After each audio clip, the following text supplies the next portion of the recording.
आज की वीडियो हम चर्चा करेंगे मध्य प्रदेश लोक सेवा आयोग के द्वारा आई विज्ञप्ति के विषय में। देखिए, जो ये विज्ञप्ति उन सभी अभ्यर्थियों के लिए एक अच्छा अवसर लेकर आई है जो असिस्टेंट प्रोफेसर बनना चाहते हैं। तो कल ही आपने देखे होंगे कि मध्य प्रदेश लोक सेवा आयोग ने नोटिस जारी किए, जिसमें सहायक प्राध्यापक के लिए जो रिक्तियां हैं उस संबंध में विज्ञप्ति इन्होंने जारी की। तो हमने आपको हिंदी, हिस्ट्री, सोशियोलॉजी और पॉलिटिकल साइंस पर क्या है जो सीटें निकली उस संबंध में आपको वीडियो प्रोवाइड कराई। अब जो हमारी वीडियो किस संबंध में है, ज्योग्राफी से, है ना।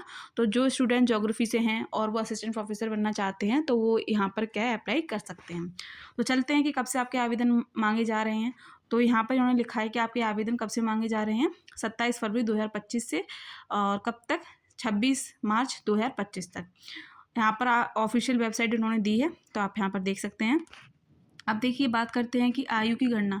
तो आपकी जो आयु की गणना है वो 1 जनवरी 2025 से की जाएगी।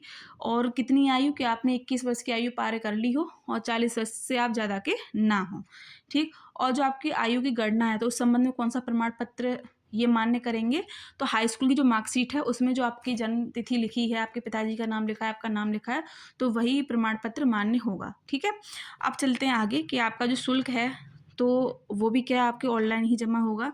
दूसरी बात, अगर आपके जो एप्लीकेशन फॉर्म है उसे फिल करते समय कोई मिस्टेक हो जाती है तो आप उसे सुधार सकते हैं, लेकिन यहाँ पर ध्यान रखेंगे नाम को छोड़कर कोई भी गलती होती है तो वो सुधारी जा सकती है, आपके नाम में नहीं। जैसे कि इन्होंने लिखा है कि ध्यान रखें अभ्यर्थी के नाम में कोई त्रुटि सुधार नहीं किया जाएगा, है ना। तो जब आप फॉर्म फिल कर रहे हैं तो ध्यानपूर्वक करें, एक बार सारी चीज़ें डिटेल जो आपने भरी है एक बार उन्हें जांच लें कि कहीं कोई गलती तो नहीं हुई है, ठीक। यदि बाई चांस हो भी जाती है गलती, पर कोशिश ये करें आपके नाम में ना हो। अगर हो भी जाती है किसी स्टूडेंट से कोई गलती तो वो सुधार सकते हैं। डेट भी उन्होंने दी है, कब है, 4 मार्च 2025 से 28 मार्च 2025 तक, ठीक। तो इसके लिए क्या है, आपको 50 रुपये का त्रुटि सुधार शुल्क देना पड़ेगा।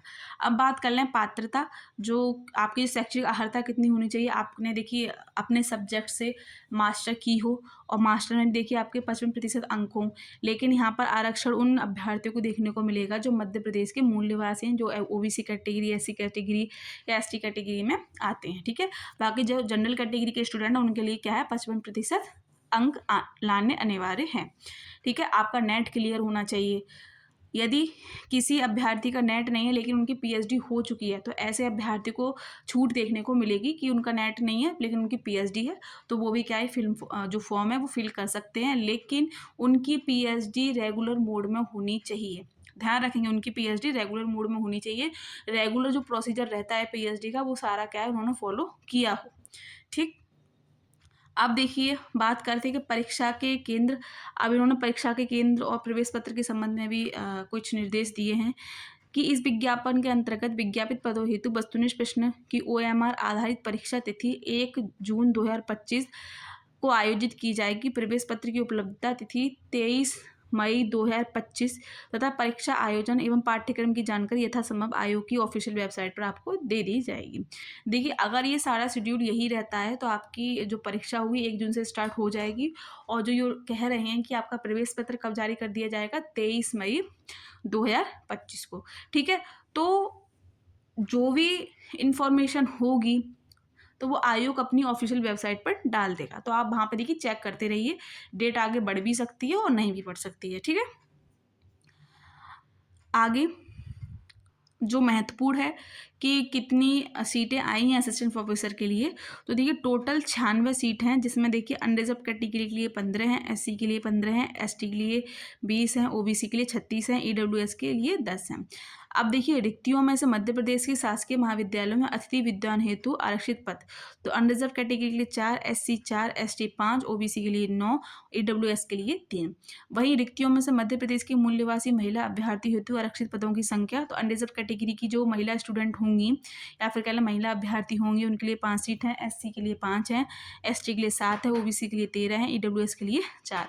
मध्य प्रदेश के मूल निवासी दिव्यांगजन हेतु आरक्षित पदों की संख्या, तो LD के कैटेगरी स्टूडेंट के लिए 3, VH के लिए 4 और HT के लिए कितनी है, 6, ठीक है। तो आप यहाँ पर देख लीजिए आप किस कैटेगरी में आते हैं। दूसरी बात, यदि आप अदर स्टेट से हैं तो आप जनरल कैटेगरी में ही काउंट किए जाओगे, ठीक है।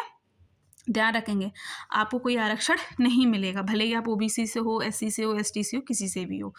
ठीक, तो आयु मैंने आपको बता दी कि 21 वर्ष की आयु आपने पूर्ण कर ली हो और 40 वर्ष की आयु से आप ज़्यादा के ना हो। जो आपकी आयु की जो काउंटिंग होगी वो 1 जनवरी 2025 से ये लोग मानेंगे। ठीक है।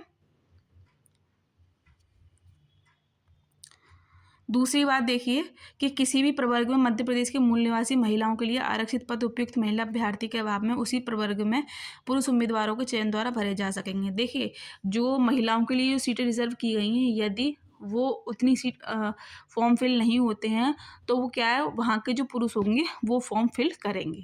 ठीक है, तो यहाँ पर अदर स्टेट की किसी भी महिला उम्मीदवार को कोई भी छूट देखने को नहीं मिल रही है। ठीक, आगे देख लेते हैं। आगे जो आपके प्रतियोगी परीक्षा केंद्र 10 बनाए गए हैं, जिसमें नाम दिए इन्होंने, पहला है भोपाल, इंदौर, ग्वालियर, जबलपुर, सागर, उज्जैन, शहडोल, चंबल, रीवा, नर्मदापुरम। ठीक, तो यहाँ पर ज्योग्राफी से जो स्टूडेंट असिस्टेंट प्रोफेसर के लिए अप्लाई करना चाहते हैं तो उनके जो आवेदन है 27 फरवरी से किए जाएंगे। लास्ट डेट 26 मार्च होगी। कोई गलती होती है तो उसका सुधार 4 मार्च से लेकर 28 मार्च तक होगा। ठीक है, बाकी रही आपकी लिखित परीक्षा की तिथि, तो इन्होंने 1 जून 2025 बोला है और प्रवेश पत्र का इन्होंने कितना बोला है, 23 मई 2025 तक। ठीक है, बाकी जैसा भी शेड्यूल होगा ये लोग अपनी ऑफिशियल वेबसाइट पर डाल देंगे। ठीक है, तो आज की वीडियो में इतना ही।